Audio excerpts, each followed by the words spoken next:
ఈ ఆర్ట్ వేసింది ఈ ఆర్టిస్ట్. హాయ్ చెప్పు. హాయ్. ఇది ఎవరు చేసారు? దుద్దు ఎవరు చేశారు?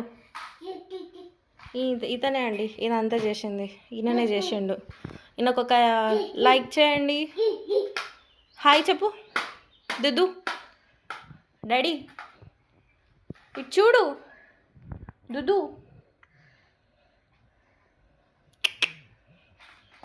ఇగోండి ఇన్ని బొమ్మలు ఉంటాయి, అన్నీ ఇరగొడతాడు. ఈ స్టూల్ కూడా ఇరగొట్టిండు ఆయననే. ఆ బొమ్మలన్నీ ఇందులో వేసుకొని ఆడుకుంటాడు. షూట్. ఎట్లా షూట్ చేస్తావు దుదు? ఏ కమాన్. ఇట్లా ఉంటుంది బాయ్స్ ఉంటే ఇంట్లో.